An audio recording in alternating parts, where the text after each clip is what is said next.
Hi అండి. Welcome to Eden food recipes. ఈరోజు అదిరిపోయే రెసిపీతో మీ ముందుకు వచ్చానండి. అదేనండి, చిన్నపిల్లలు మరియు పెద్దవాళ్ళ వరకు చాలా ఇష్టంగా తినే చికెన్ కర్రీ అండి. ఇలా చేస్తే 10 నిమిషాల్లో అయిపోతుందండి. చాలా ఈజీగా అండ్ టేస్టీగా కూడా ఉంటుంది. నేను చెప్పిన విధంగా చేస్తే నిజంగానే 10 నిమిషాల్లో రెడీ అయిపోతుందండి. చూడండి ఎంత బాగుందో. నోట్లో వేసుకుంటే కరిగిపోతాయండి చికెన్ పీసులు.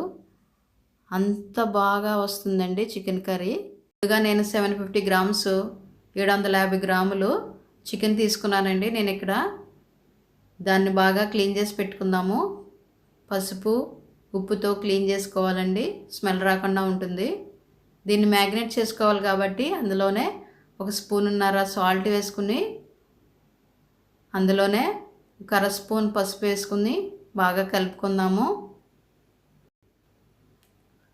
తర్వాత 1 స్పూనున్నర అల్లం వెల్లుల్లి పేస్ట్ వేసుకుని కలుపుకుందాము.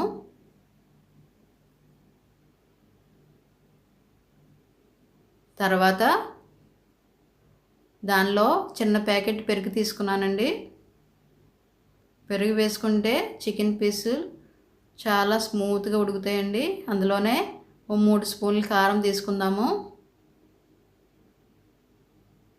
దానిలోనే 1 స్పూన్ గరం మసాలా తీసుకుందాము. ఇవన్నీ కలుపుకుందాము చికెన్లో.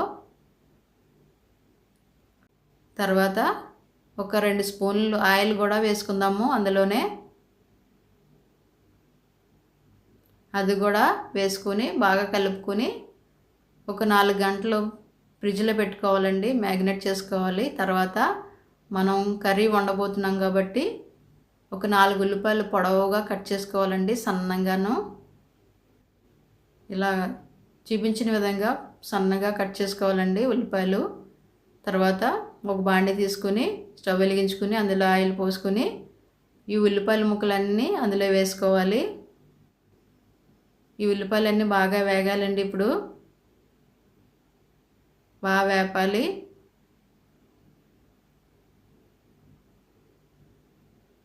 కదుపుతూ ఉండాలండి మధ్య మధ్యలో. ఇలా బ్రౌన్ కలర్ లాగా వచ్చే వరకు మనం వేపాలి ఆయిల్లో. తర్వాత మనం మ్యాగ్నేట్ చేసుకున్న చికెన్ని అందులో వేసుకుని కలుపుకుందామండి. అందులోంచి వాటర్ లాగా వస్తుంది కాబట్టి కాసేపు అలా కలుపుకుందాము. తర్వాత మూత పెట్టేసుకుందాము. తర్వాత మూత తీసి మళ్ళీ కొద్దిసేపు కదపాలండి, లేకపోతే అడుగు పట్టేస్తుంది. తర్వాత ఒక 1/2 గ్లాస్ వాటర్ వేసి కొద్దిసేపు ఉడికిందాము. మొత్తం 10 నిమిషాల్లో అయిపోతుందండి కర్రీ. చాలా ఈజీగా,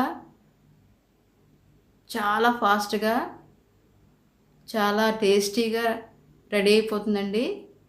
చికెన్ పీసులు నోట్లో వేసుకుంటే కరిగిపోతాయండి, అంత స్మూత్గా ఉడుకుతాయి ఇవి.